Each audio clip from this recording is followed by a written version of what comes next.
Hi, everybody, and welcome to the King and Weaver podcast. I'm your host, Matt Graham, and I'm here with special guest for episode number 1. I've got Sifu Zack George, the owner of Return of the Dragon Martial Arts. Zack, welcome. Thanks, Mac. Thanks for having me on the podcast today. Hey, I'm super excited. This is the first time we've done this. I've been talking about doing this for years and for a couple years now, and I've got the equipment, we've got the setup, and I'm able to just sit down and try and talk. Yeah, no, this is great. Yeah.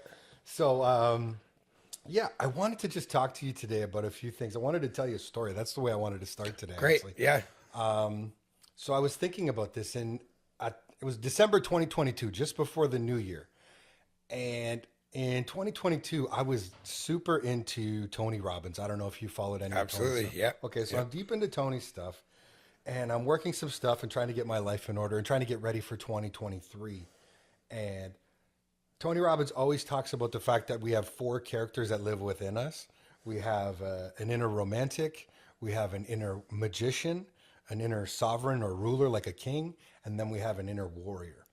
And all 4 of these personalities lie within us. And I was thinking about, I'm doing some planning, and I'm thinking, one of the things that was really lacking at my life at that time was I thought my inner warrior was weak. And I thought I think it was basically dormant and asleep. And I was like, I need to wake this up.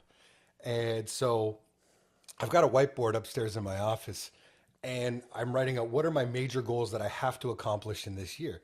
And the one of the things that I wrote on the board was sign up for jujitsu courses. That was like take jujitsu lessons. That was like how I would awaken my inner warrior, I guess. Yep. And funny enough, I'm always one, if I put a goal on a board, I like to share it with people to make sure that I'm accountable to it. Mm-hmm. So I talked to one of our common acquaintances, Mike Rutherford, about it. Yep. And he's like, dude, you know Zach, and I think I'd met you maybe once at this point. Yep. He's like, go down and see Zach. Go see him, man. Yep. And I'm like, well, but he's more of a kung fu guy, right? Like, I mean, Yeah. And I think probably because of Jocko Willnick and Joe Rogan and stuff, I was like, oh no, it's got to be Jiu-jitsu. It's got to be Yep. jujitsu and stuff. But you extended an invitation the next time I saw you, and I said, okay, well, listen, it's right on the street I work on. It's not going to hurt me to go to learn something. I don't know anything. And I saw that you guys had noon hour kickboxing classes. Yep. Sure enough, that was in January, or I think that was probably actually in March or April of 2023. Here we are, it's February 2025. And I went from like just dipping my toe in your classes to now what? I'm there probably at your gym 5-6 days five a week. days a week at least. Yeah. Pretty much. Yeah. I'm taking noon hour incredible. kickboxing with you guys at least twice a week. I do conditioning on Saturdays, and I also do some weightlifting in there. And it's become an absolutely integral part of my life. Yep. Yeah. And I can't thank you enough. I always wanted to tell you that story. I didn't think you knew it, My pleasure. but it's amazing how things can turn once we're open to these things. That's right. Now, for you, Return of the Dragon's been there since 2016. Is that right? 2016. Yep. So that's when you guys first opened. Mm-hmm. You're at the point now where you have kickboxing. But there's kickboxing, there's jiu-jitsu, there's Muay Thai lessons, there's all sorts of things, but Kung Fu seems to be. Yeah. That was my heart and soul and my roots of learning martial arts. My father was my instructor in Kung Fu. I started at age 4 years old. I trained all throughout my youth. I competed all over the world. Had the opportunity to travel to China at 18, train in the Shaolin temples. Okay, you got to slow down because you're putting so many cool things I want to talk about here. Yeah. There's so many cool things here. Now, you started at 4. What year were you born in? 84. So 1988. It's Calgary Olympics. 1988. That's right. And that's what I think of. Whenever I think 88, I think Calgary Olympics. You start at age 4. Your dad's your teacher then already. Yep. And is he teaching you in the basement or what's going on? No, we started at a place downtown Kitchener, right below the 3-Minute Deli. It was in a little basement. I don't even know where the 3-Minute Deli is. That's before my time. Where are we talking? Yeah. Right near King and Cedar, actually. Oh, wow. Okay. Yeah. So we were in a basement, and I started Actually, we really started at home. My brother took martial arts classes. He was about 4 years older. My dad wasn't a black belt yet. He was still training.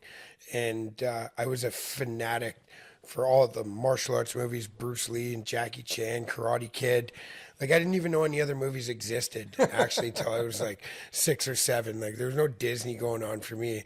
It was like Rocky Balboa, all the training montages as a little kid, just watching it and just getting inspired and working out after it. Just felt so powerful. It felt like a superpower. Watch a little part of the movie and just go reenact it with my dad. Since day one, you're hooked. Since day one, I was addicted. Yes. And back in the 80s, we had so many kung fu movies were everywhere. Martial arts was badass back in the 80s. It was huge. Yeah. It was Today, huge. like mixed martial arts is more, and people don't think of martial arts as being, that cool. But man, back then, like that was where it was at. There was a mystique about it too, as well. I don't know anybody from our era. I'm a little older than you, not much, but a bit. And there's nobody from our era who didn't love, Chuck Norris movies. Chuck Norris, yeah. Or Rocky, Lee, right? The Rocky movies. Yeah. These were all huge.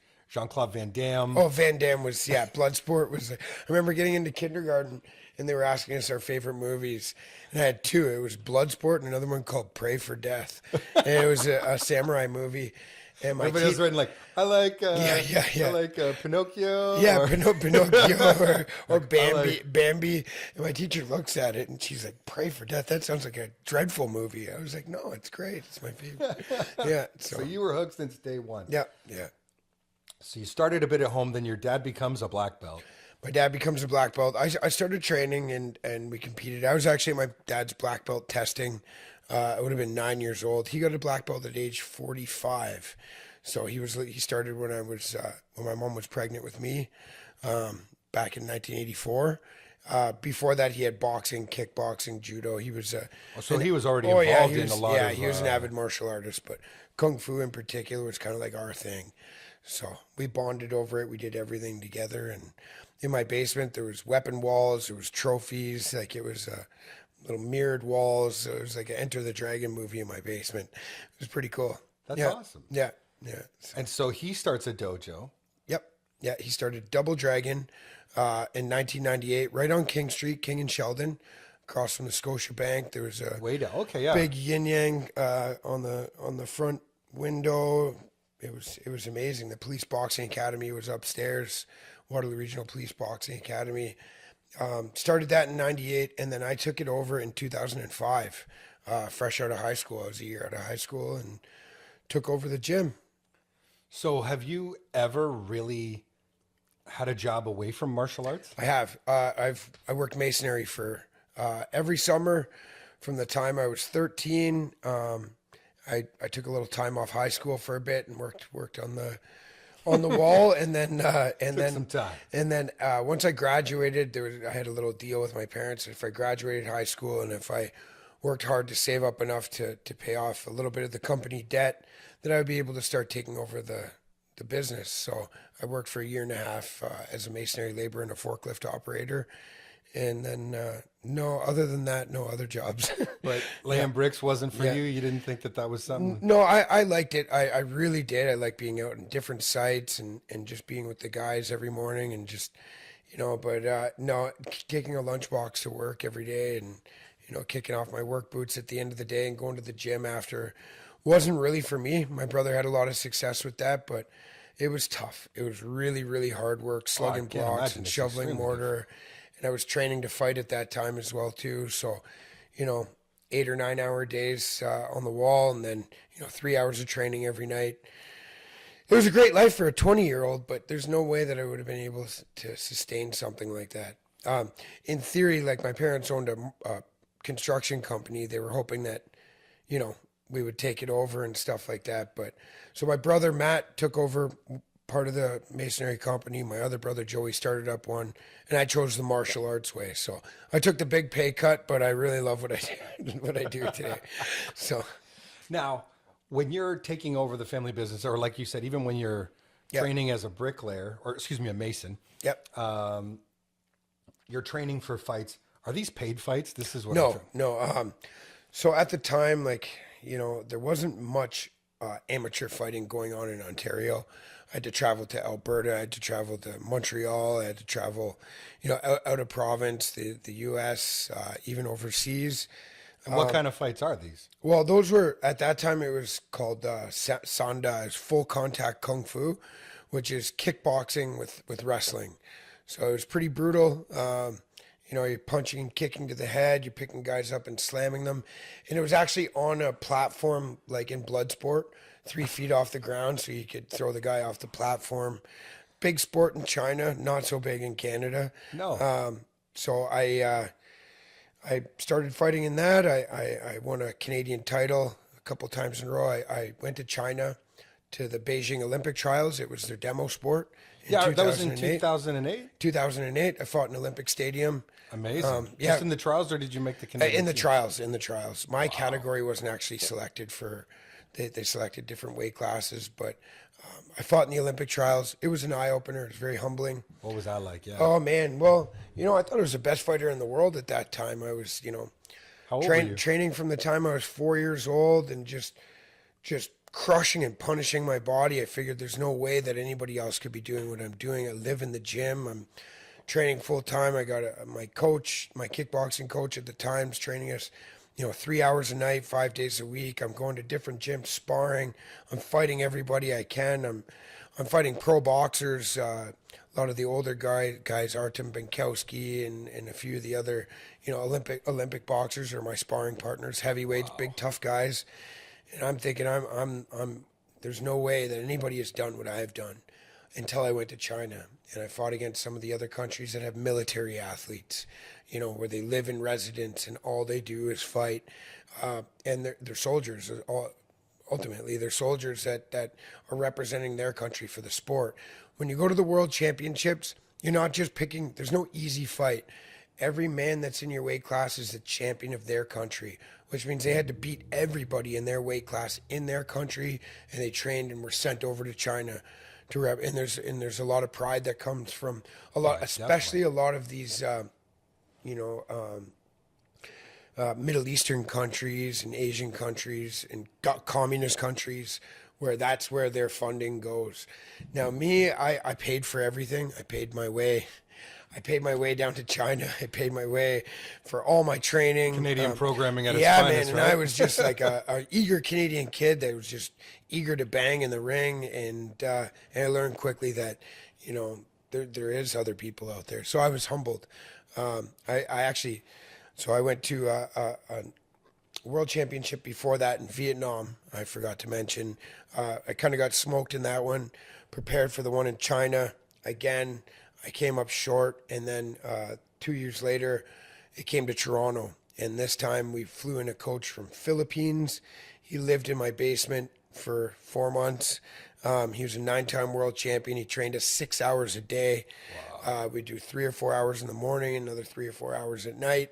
When you say we, you mean just you and the coach? No. Or? Actually, I had 2 of my students that were also that also made the Canadian team as well. Amazing. So in this World Championships, I actually ranked 3rd in the world. I was the first Canadian ever to win a round, a match, or a medal. It had never been done by a Canadian. I guess traditionally we'd just been run right off the ramp and everybody was just happy to be there. But I wasn't happy to be there. Like, I was watching Frank Dukes on the, I wanted to fight in the Kumite to make my father proud. And I found myself there as a dream, and my semifinal fight was against Russia. He was a 9-time world champion as well. I'd seen him win in every world championships I had been in. Very intimidating guy. And, yeah, he beat me in the semis, but I came out with a bronze, and then continued to fight kickboxing after that, Muay Thai, boxing, some mixed martial arts as well. So from that, you reach a bronze, but before that, you had to go through those painful defeats. Yeah, very painful. And I believe very painful. Yeah, it's not like tennis where you lose a match on points. If you've lost a fight, it's usually because you got beat up, right? Yeah. So you're not only humbled, you're literally physically injured. Beaten as well. up. Yeah, absolutely. But if you don't do that, if you don't endure those things, are you able to reach even the bronze level? No. You're never going to go into something like this and just clean house. If you are, then you're in the wrong organization. Anything worth having is worth working for. And that's part of being a champion is overcoming obstacles.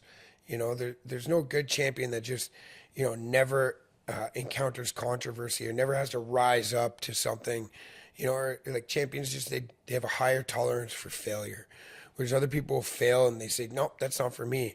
Champions are already champions in their mind. This is just part of their road, You and know, that's how I felt. This is part of my road, I right? agree, man. I'm literally talking to my son Aaron yesterday. We're in the car, and I'm talking to Aaron, and I'm explaining to him I don't have a lot of talents as an individual. I couldn't be a mason. I couldn't lay bricks. I couldn't fix a car if you needed me to. My talent comes more than anything is my ability to hear the word no.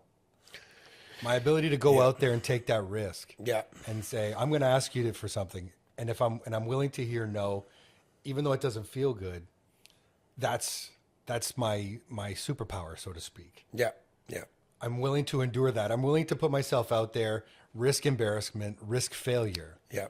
And that's how, if I've achieved any success in my life, it's always come from that. Yeah, whereas a lot of people aren't. They'll evaluate it, they'll see their chances, and then they'll back away from it. Oh yeah. And that's why they never, make it to the places that are in their dreams, right? They become the critics. The critics, yeah, they become the critics. Yeah. Oh, believe me, I've encountered lots of those as well. Yeah? Oh yeah. Well, Yep. it's easy to criticize if you've never been there, right? Correct. I mean, I think I've read it a few times. It's like you'll never be criticized by somebody that's out there doing it. Yeah. It's Yeah. always the person on the sidelines. Yeah.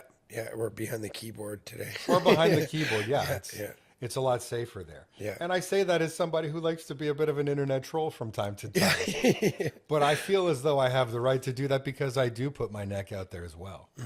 Yeah. I am willing to say things because I'm willing to stand up. Yeah. If somebody wants to talk, I'm willing to talk. If they about want to challenge you, you can Yeah. stand up and listen. Yeah. Absolutely. And I think, again, that all comes from embracing my inner warrior and the lessons that we learn in your gym. Yeah. I can relate with you. I don't have a lot of external talents either, as a, kind of like a self-made, self-declared, crusade that if I want something, I'll find any way to get it. But like you say, I'm not handy with, a million little things like I know a lot of people are. I'm not sure where my talents lie, but fighting just seemed to be it for me, and articulating it, how to do it to others, And it's been my experience as a student of business and a student of wealth building that the people that have a singular focus, generally speaking, are the most successful. So the more that you can laser in and focus on something particular, like martial arts, like combat sports, I think the better off you are. Yeah. Nobody asked J.M. Schneider, if he was good at plumbing. Yeah. They just wanted to make sure he could make a good hot dog, right? Yeah. That's right. And Life works in priorities too, right? Like in what we see as the most important thing, we're going to put the most effort into. And where your passion lies, that's where you're going to put the most effort into. If I didn't have this passion, maybe I would have been seeking out other skills or other things that, I would have seen as more important. But, yeah, and I don't know about you, but I think, passion is the thing that people ask, I don't know what my passion is. I'm 48, I'm still figuring it out. I'm not going to lie. But it's, in my opinion, it seems like it's the thing that no matter what you do, you can't get out of your head. Yeah. Like, politics is a big part of my life. Yeah. It's an arena that I like to play in, that I enjoy. Yep. Yeah. Right? And the thing I've noticed for me is there's no point in fighting it because it dominates my thoughts. Yeah. I go to bed thinking about it. I wake up thinking about it. I can't speak for you.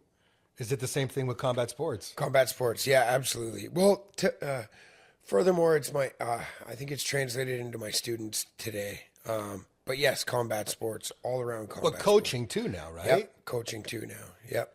So when you wake up in the morning, you're like, do you have like the first thing you're thinking I about? can't wait to get to the gym. Yeah, I can't wait. And that's Mondays are some of my favorite days. I wake up in the morning and I got this like fresh week and this big slate of classes and all these people that are going to be coming to see me. On Monday morning, I feel the most motivated. By the end of the week, I'm pretty worn down just from staying there, 15 hours a day sometimes. But Mondays, man, I get that little break on Sunday evening and I can't wait to get in on a Monday morning. It's like, oh man, let's kick this week's ass, right? So, Well, so right now, you're going through a bit of a transition. If yep. I don't want to speak out of turn here, but you've been known as a fighter for most of your life, and it probably is a big part of your identity. Yes. Yeah. Yeah. I'm going through a difficult transition. I have, my body's not what it used to be. And, I'm only 40, you know, and I'm seeing other 40-year-olds that are coming into the gym and they have never done martial arts, and the mobility in their hips is even better than mine. And I'm teaching classes, whereas, you know, I have young guys there, and I used to be able to just jump up and show them an amazing kick, and they'd sit back, they'd say, wow, that's what it's supposed to look like. But I've been, I need a hip replacement in my right hip.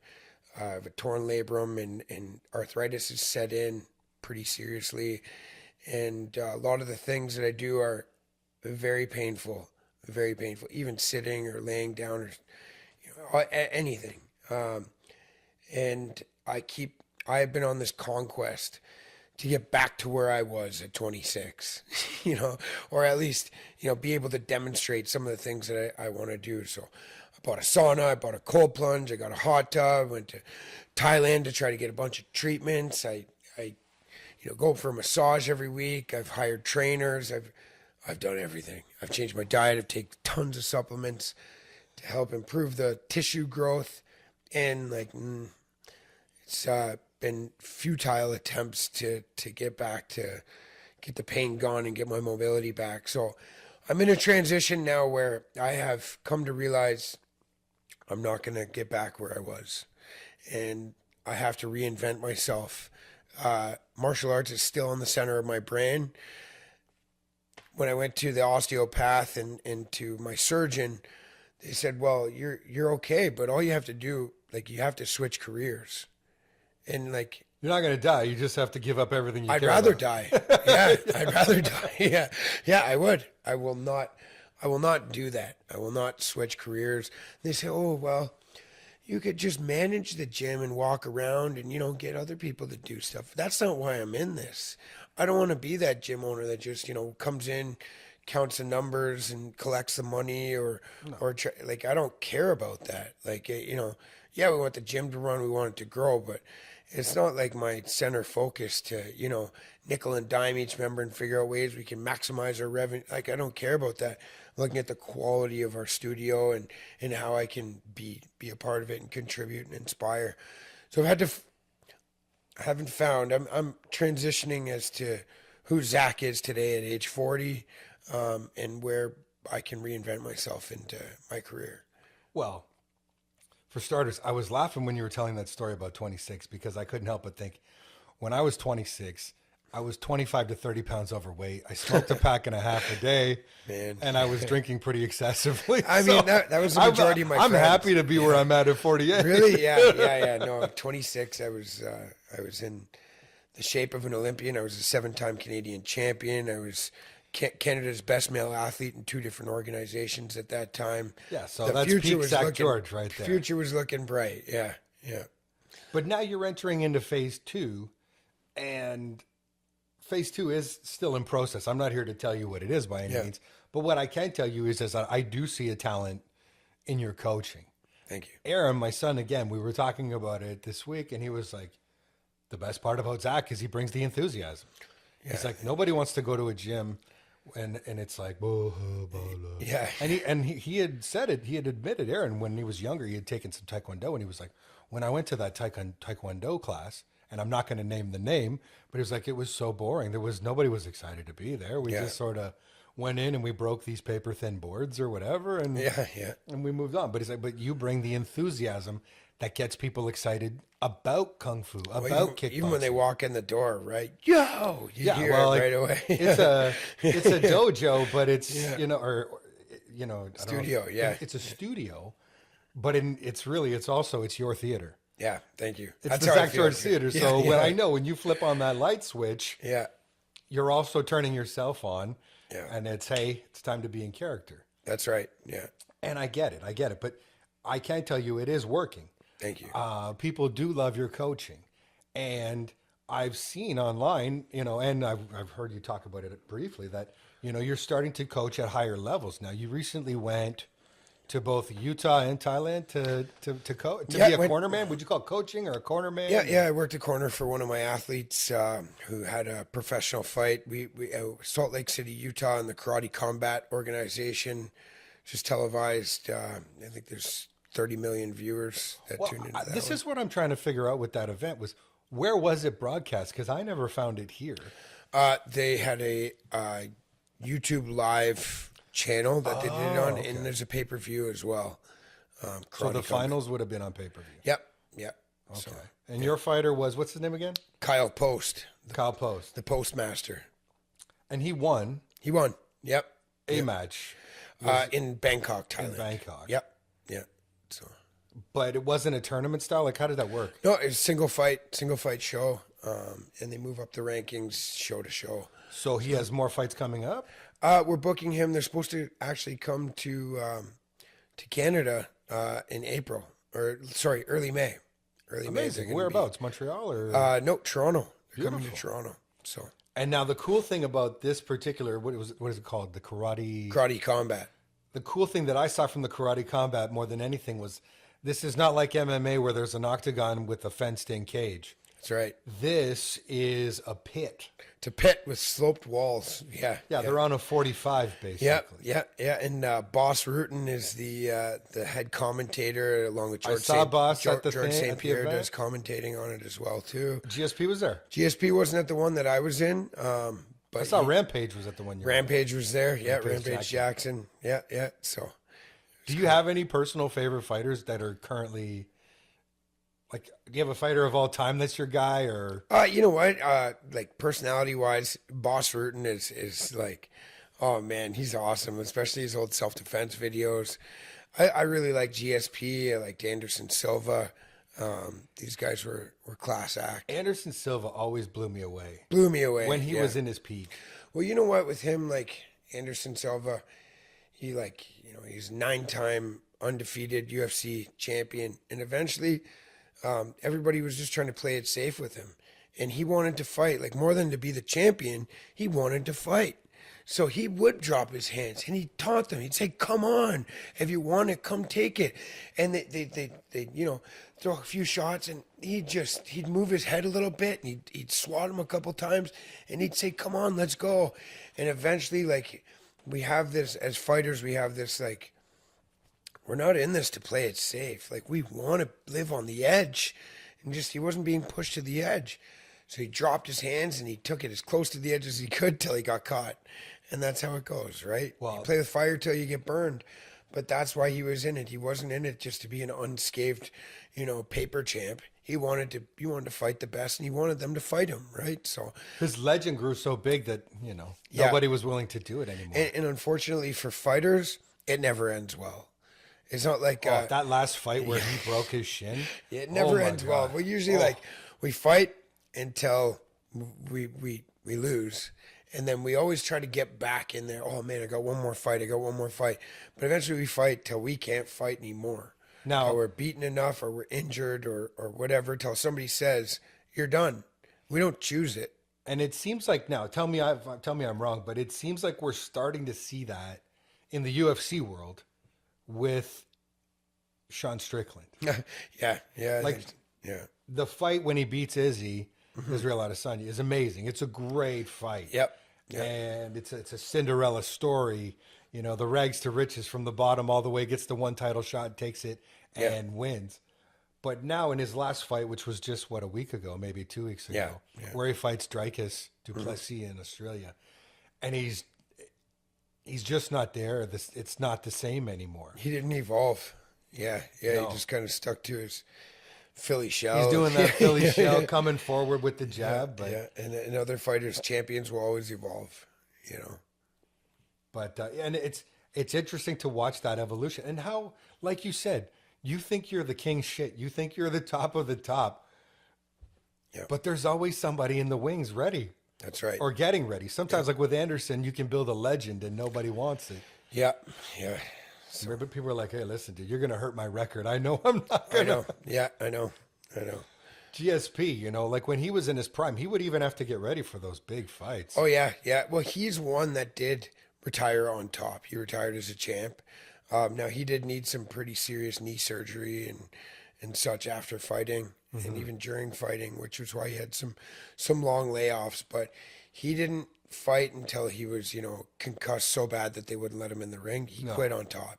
So that's one case of a fighter who was smart enough to get out while he was still on top. Yeah, he's still got it all intact. Yeah, and he was the golden boy.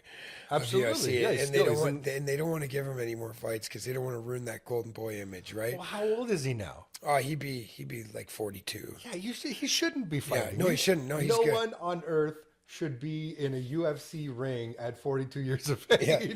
Well, there was Randy the Natural Couture who just kept going and going, but he was built different. Again, he was. That was a different era. That was a different gnarly, and era. he was all He was cauliflowered gnarly. and rough, and you're like, buddy, you got to hang him up. Yeah. Yeah. Even what Dan Henderson's last fight against Michael Bisping is a Oh, yeah. similar thing too, right? Where it's like, okay, you get this one, but then you got to. Yeah. Those are some gnarly dudes too, man. Both of them. Yeah. Yeah. Henderson and Bisping. Yeah. Now, Kung Fu is your base. Like that's where you fell in love. Yep. That's still a big part of Return of the Dragon Martial Arts Studio today.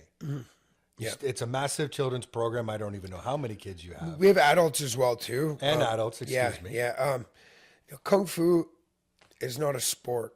And the thing that appeals to me about it, Kung Fu is battlefield combat. So you're striking with different areas of your hands. You're hitting the vital points, and learning how to fight multiple attackers. You're learning weaponry. I can pick up anything and use it as a weapon. Today, it doesn't matter whether it's a chair, a coffee cup, a telephone, a straw, a bench, a ladder, a broom, a dustpan, a water jug. I can make it into an amazing weapon. I can make it look good. I can fight with it, and that just, it felt like just this is what your body's meant to be doing. Even as, into my crippled years here, I still have the Kung Fu skill where I'd be able to stand, fight off my knees or off my back or in a closed in area if my back was to a corner. I don't have to be in a ring with gloves and a referee. I can fight anywhere. I can fight on a staircase. I could fight in a bathroom. I could fight anywhere. But Kung Fu and the martial arts in general, they rely upon, correct me if I'm wrong here, but they rely upon the teachings of Miyamoto Musashi and the Book of the Five Rings. More so that's more so the Japanese culture in karate. Kung Fu comes from Buddhist monastery. So actually, it's the Tao. Also, Taoism is the basis. A lot of it is Taoism. Okay. So Tao means the way. And even Bruce Lee's book, The Tao of Jeet Kune Do.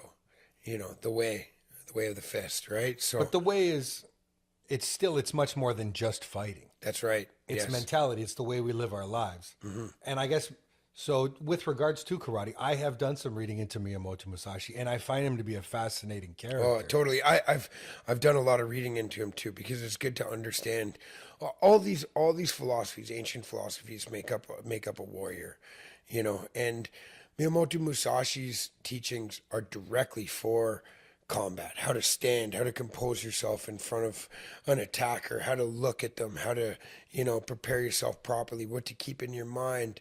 Like, some of it's not even like metaphoric. Some of it's directly just standing in front of somebody, and people use it for business, which is very effective as well too. For sure.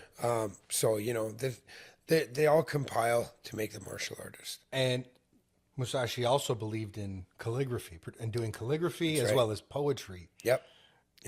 And meditation. And he believed he had to do all of these every day. These were things that had to be practiced every day. In perfection To become the most well-rounded person. And you see that example from Musashi, but you also see it in guys like Marcus Aurelius in ancient Roman history, where even though he's the emperor of Rome, he still grapples every day. He takes time every day to grapple. Yep. The Greeks, you have in particular the Spartans, believed that hand-to-hand combat was an integral part of everyday life. Yeah.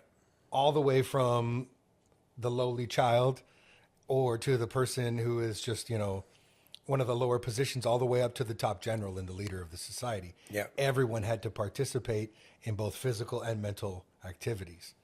And so this is something that I've come to embrace and that I appreciate, because for all of us, I think we need to become that well-rounded person. The fighting is a great aspect, but it's only part of.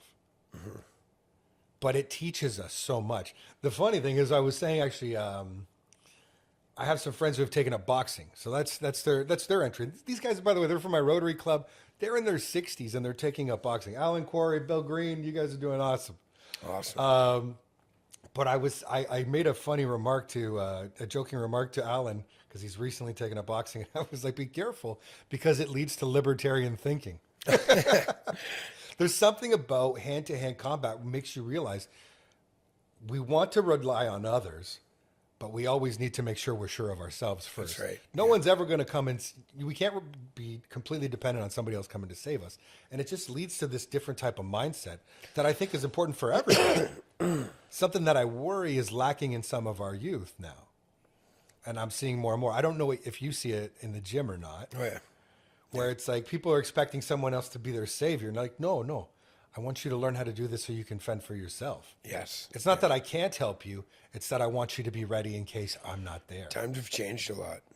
And, yeah, I think that that's kind of getting lost with our youth as well, too. I mean, things like, there's no difference. Like, there's still school violence. There's still stuff going on. It's just Absolutely. Kids can't take care of themselves physically hand to hand. So it's gone to an extreme now where, there's weapons and stuff like that, as opposed to somebody just a kid that gets picked on, who says enough, sticks up for himself and has to fight the bully.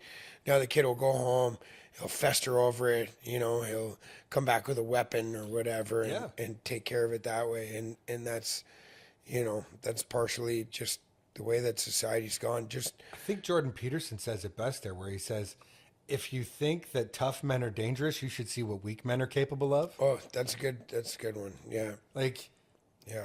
The more, it has been my experience, and I've heard it said by others, including I think Joe Rogan, but the more that you get involved in fighting, the less you want to fight. Well, you know what? My house was full of weapons as a kid. Full of weapons, martial arts weapons. My grandpa was a soldier in World War II, so we had firearms, we had ammo, we had everything. And I got in a lot of, I encountered a lot of bullies where I stood up, and I actually did get into some fights growing up. Never once in my head did I ever think to go home and grab a weapon. Not once. And they were easily there. They were laying around. Not once did I ever consider getting a weapon and using it on anybody. If I had to take a beating, I had to take a beating. But the weapon was never popped. There was never that much fear that, we had to go to the extreme. You just fight. You'd train for it. You'd fight. I'd go downstairs. I'd play the Rocky.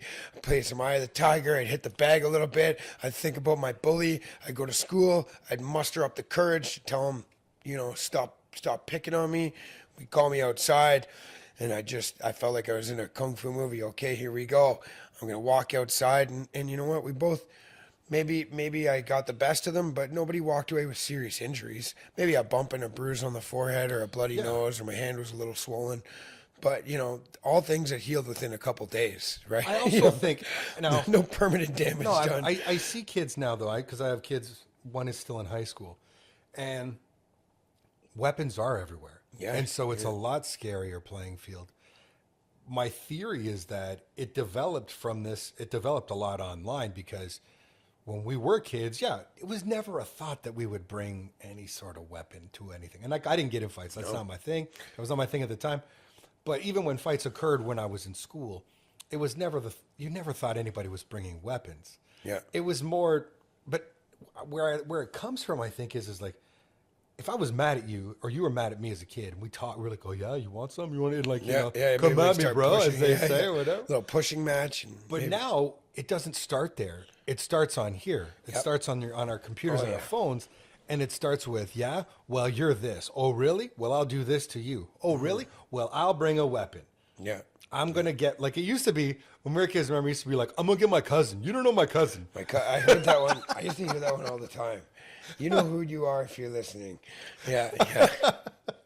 You don't understand. I got a cousin. He lives in London, From and Toronto. he's coming. Yeah, my cousin from Toronto is Toronto coming down. He's coming to get My you. older brother, my cousin. Yeah. It was always that was the biggest threat that existed in the 80s and 90s. Yeah. But now these kids are packing knives. These kids are sometimes packing different weapons, and it is a lot scarier.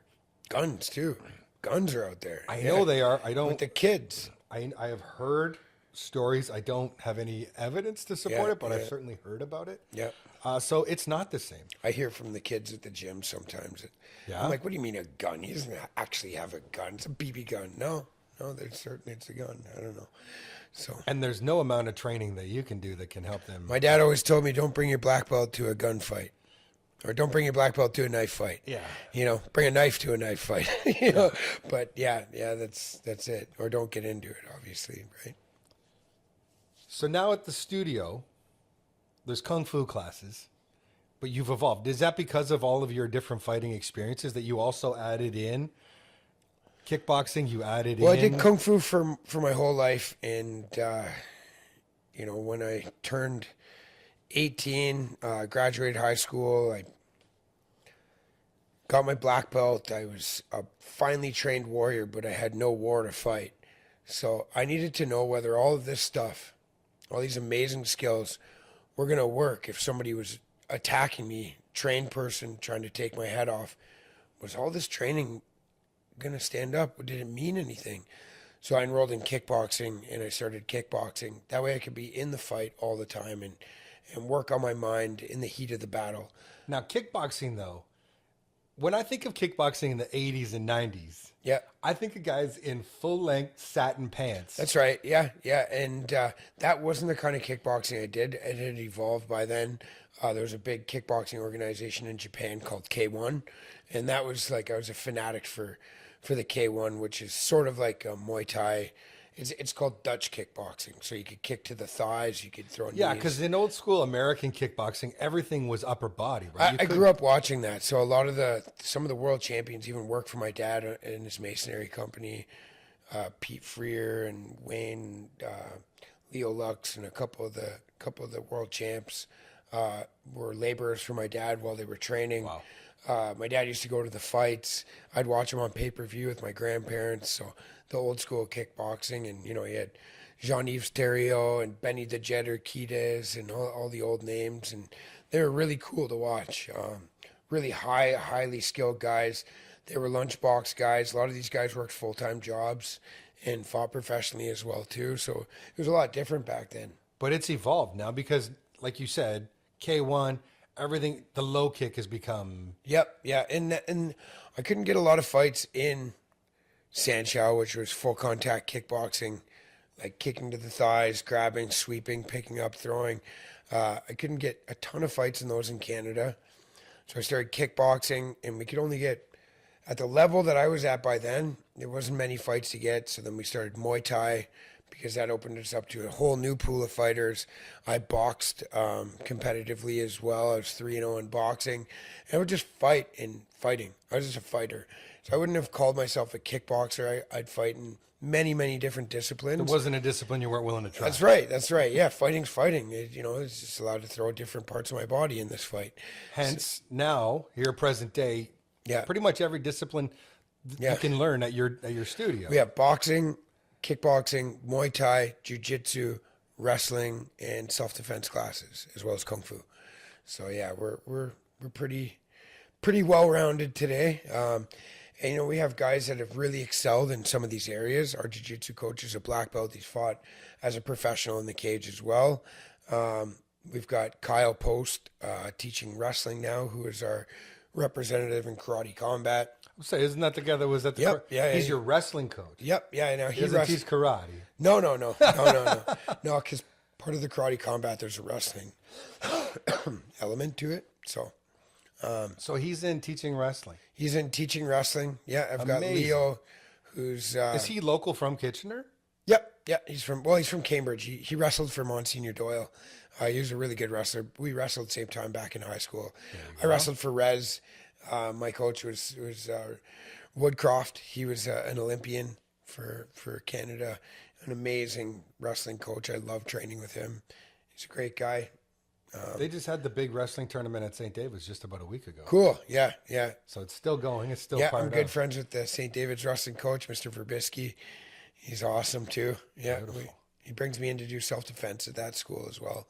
Sees the value in it. So somebody, if they wanted to come to check out your gym and they didn't know if they didn't know which discipline they wanted to get involved in, is there a pass where they could get in like, hey, I want to try one class of jiu-jitsu and one class of wrestling and Man, you know what?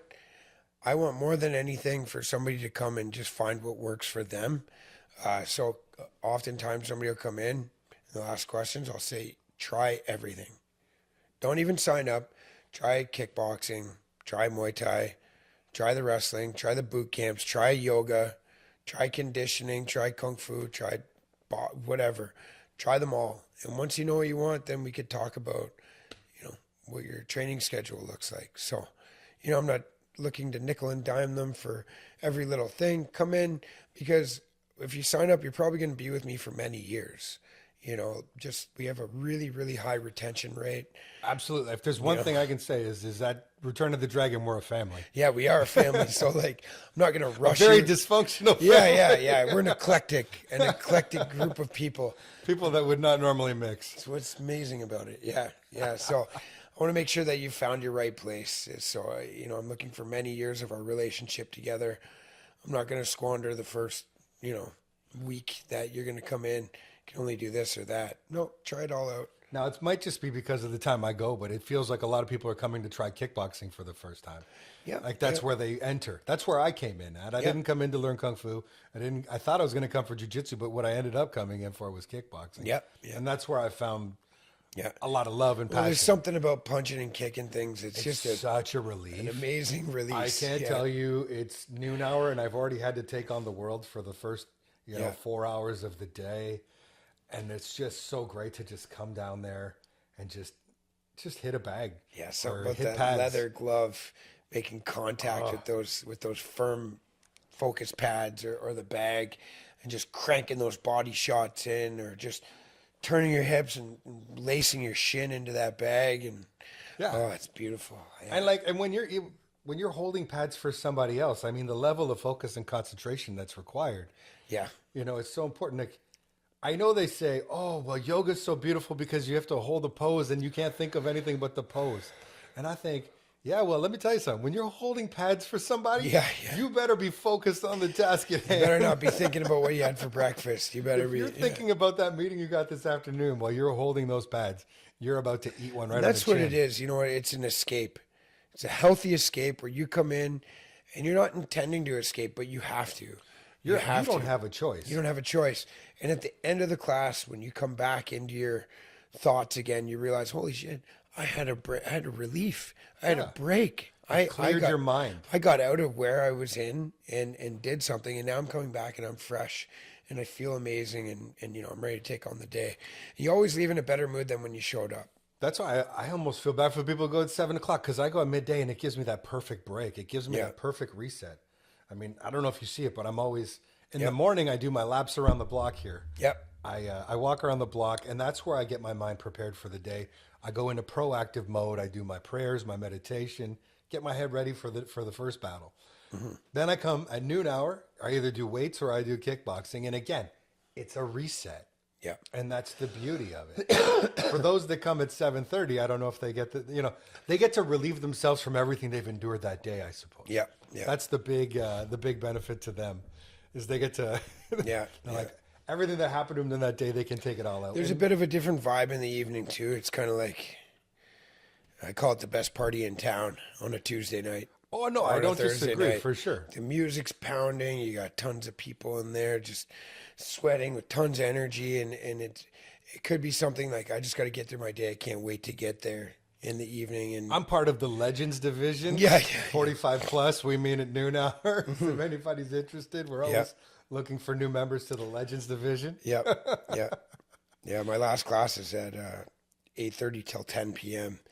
Those are the young athletes that are fighting and stuff like that. So those guys, they come in and they pour on a different kind of energy right at the end of the night. So By the end of the night, I'm cooked, man. Huge adrenaline on that 8:30 to 10 class for Can't sure. get to sleep till 1:30 in the morning ever.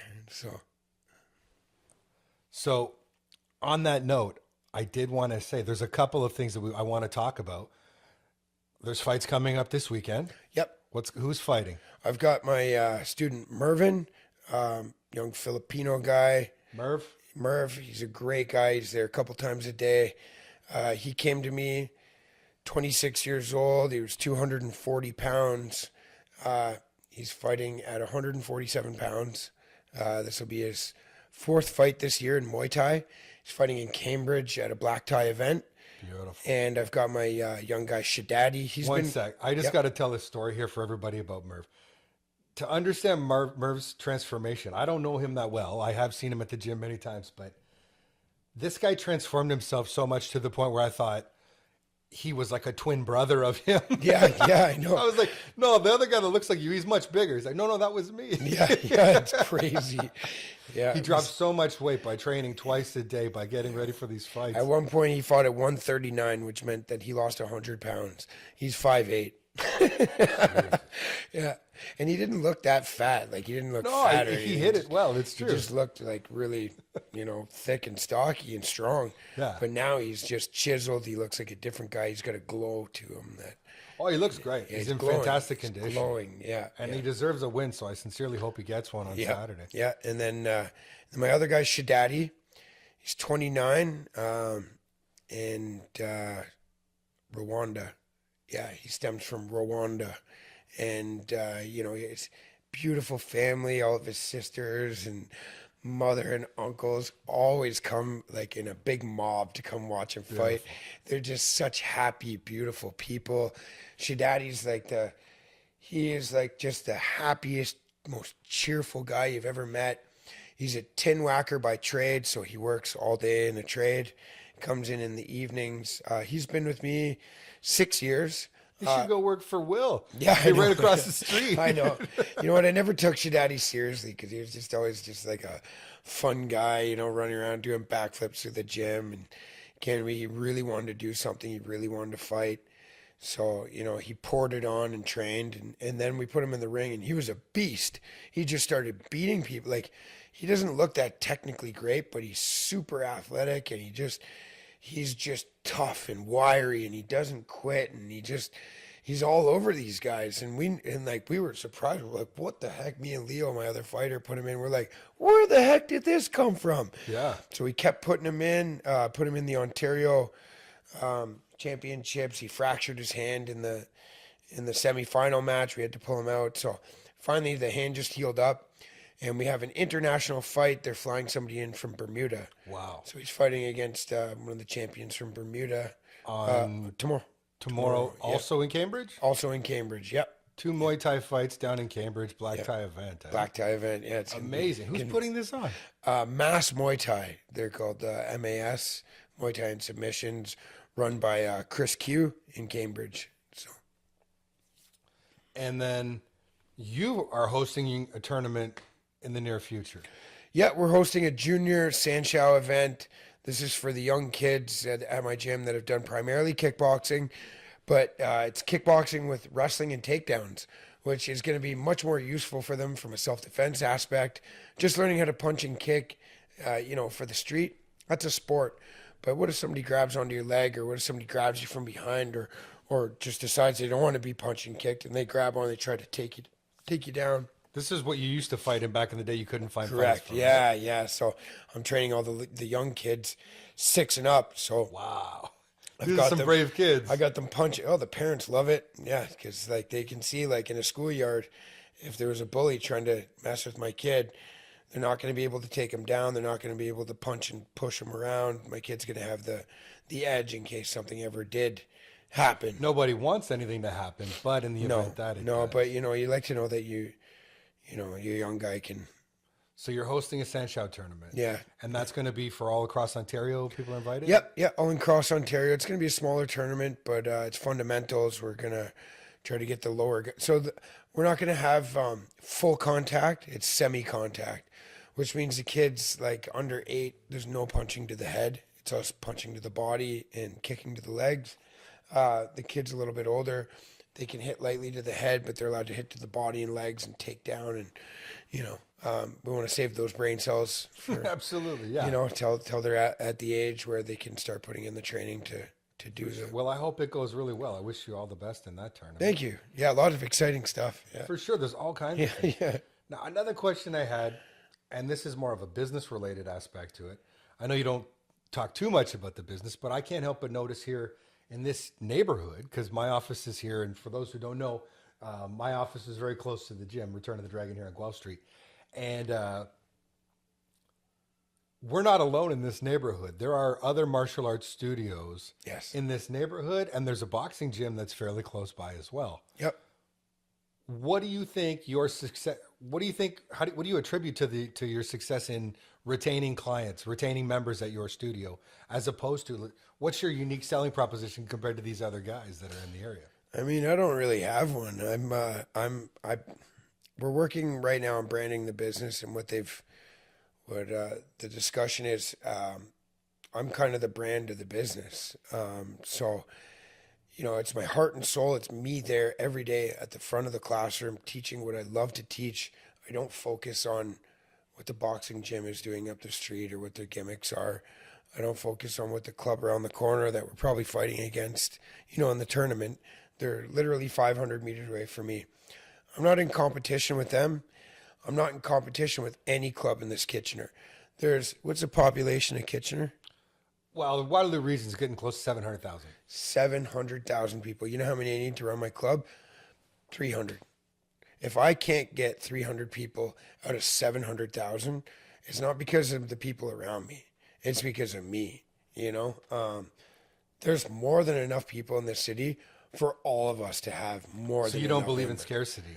You've You know what? That's I great. believe No, that- you have a growth mindset as opposed to scarcity. I think it's great. I believe that my competition is video games, right? Yep. Soccer, hockey.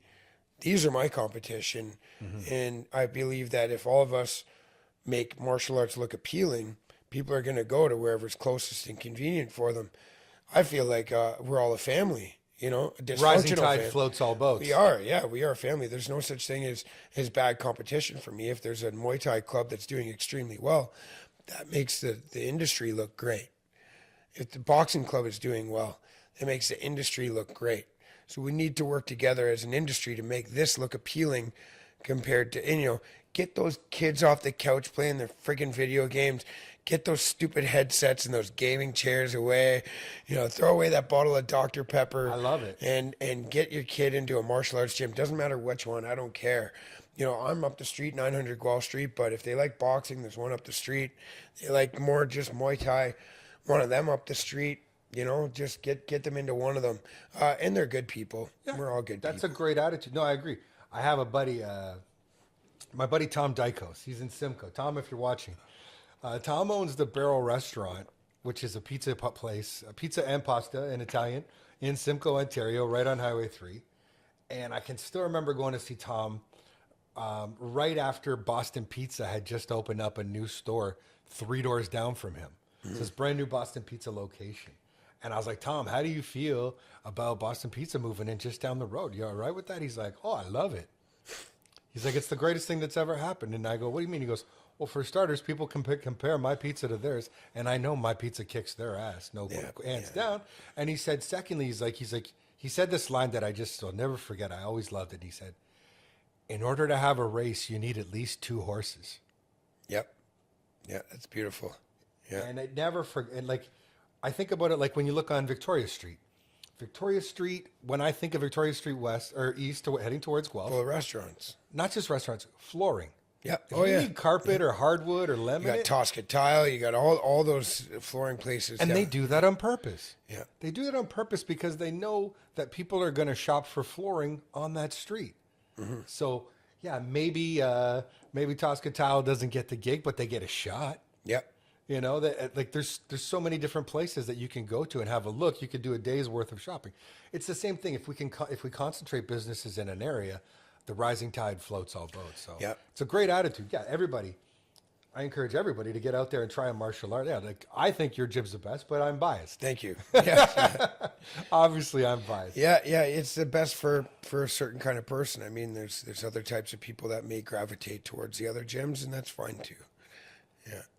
So one of the other places that I like to play in is the political arena. I have a lot of fun with that. We've got an election coming up next week. Do you have any predictions? Do you have any favorites? Have you looked at anything? No, not really. I'm staying out of the political stuff right now, Mac. I don't follow it closely enough to. I just don't. I don't like the way things have been going. But provincially, I'm a small business, right? So it's always plays in favor for me to go on the conservative side. We're working our asses off out here, and we need all the help we can get. So Absolutely. No, we got it. Anything we could do to be pro-business, I agree.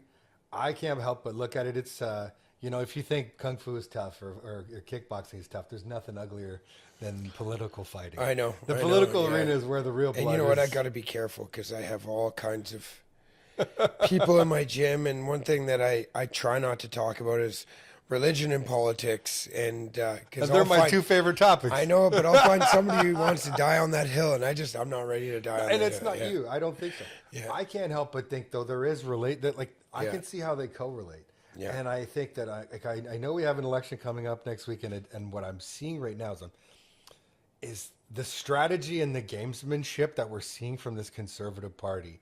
If this works out for the Ford government, it will be a coup. Because, I mean, this has been the non-campaign campaign. Yeah. He called a 4-week election, a 4-week campaign before an election in the middle of February. And then he gets blessed by 2.5 feet of snow across Ontario. Yeah. So nobody's campaigning. I know they're campaigning, but it's so hard to move around. Yeah. And I don't see any signs on any lawns. it's hard to see anybody's signs because they're getting buried immediately. Yeah. If they're out, they're getting buried immediately. Yeah. But it's fully within the rules. This is fully within the rules of calling an election. So he saw that he had a majority. He wants to make sure if I'm Doug and I'm the Conservative Party, Doug Ford, he sees that there's a majority available. So a majority means I can get enough seats that I can pass through any legislation I want. And I don't have to wait 5 years. In parliamentary democracy, I can call an election whenever I see fit. So he calls one, like I say, for the middle of winter, and he makes it 4 weeks. Yep.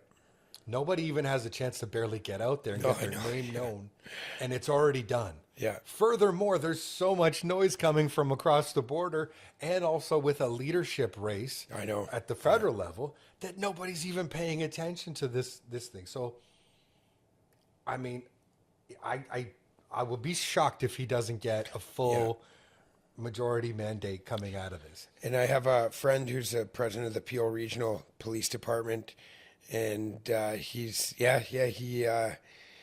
made a video today saying that the entire Peel Regional Police Department stands behind Ford due to his initiative to crack down on violent crimes and support the police to We've got to end the catch and release system that we have right now. That's where they feel his full support.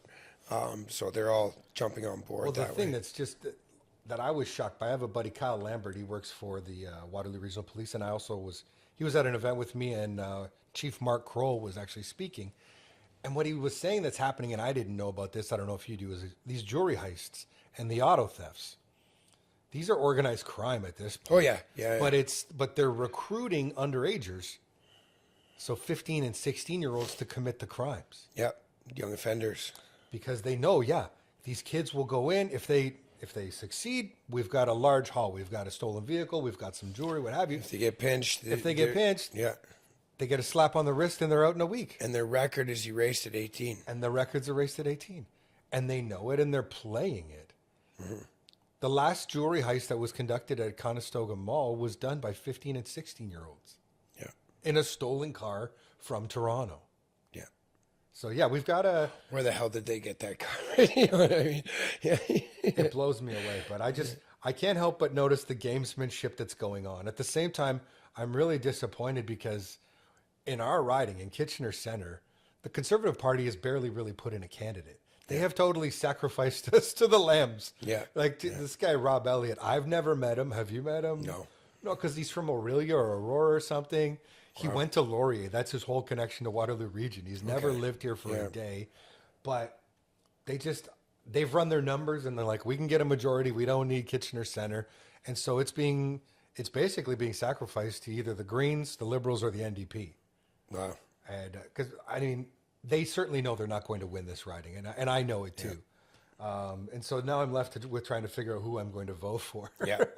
And I live next door to, not next door, but 3 doors down from Aisling Clancy. She's the Green Party representative. She's a great lady. Works very, very hard, but I don't necessarily represent, or I'm not aligned with the Green Party's objectives, to say the least. I don't think we're politically aligned. So I know, for example, they wouldn't support pipelines, and I think we need more pipelines to get They'd more like to liquid natural raise gas. gas up to $3 a liter. Well, or liquid higher. natural gas is the one that I think we really need to be working on. We need to get this worldwide. We need to lessen people's dependency on liquid natural gas from Russia. Yeah.